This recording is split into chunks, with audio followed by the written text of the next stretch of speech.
Finally বাবার সাথে খেলনার দোকানে চলে আসছি। আজকে অনেক অনেক খেলনা কিনবো আর বাসায় গিয়ে মজাই করে খেলবো।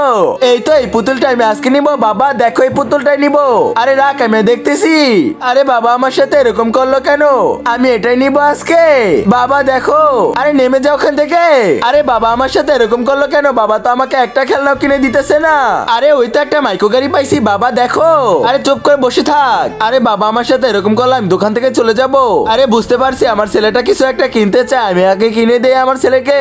এই দেখো বাবা, তোমার জন্য এই গাড়িটা কেমন হবে। তারপর কি হলো সেটা দেখার আগে হে আল্লাহ, আপনার পবিত্র কাবা সাহেবকে দেখে যে ভিডিওতে লাইক দিয়ে চ্যানেলটা সাবস্ক্রাইব করবে তাকে আপনি অনেক বড় লোক বানিয়ে দিন, আর জেনা করবে তাকে আপনি অনেক গরিব বানিয়ে দিন। আরে এই গাড়িটা তো আমার পছন্দ হয়েছে, দাও বাবা তাড়াতাড়ি নিয়ে যাই। ফাইনালি তুমি আমার ভালো ছেলে, থাক বাবা। আজকে তো বাবাই আমার জন্য গাড়ি কিনে দিছে, মজাই করে খেলবো। ইয়ে আরে বাহ, এখন আমার ছেলেটাকে খুব ভালো লাগতেছে। চলো বাবা এখান থেকে তাড়াতাড়ি চলে যাই বাসায়, তারপর তুমি ভালোভাবে খেলো। আরে রাইহান, হ্যাঁ কি হয়েছে? দেখো তোমার জন্য হেলিকপ্টার নিয়ে আসছি। এই দেখো সব খেলনা নিয়ে আসছি। হ্যাঁ তুমি আমার লক্ষ্মী বাবা।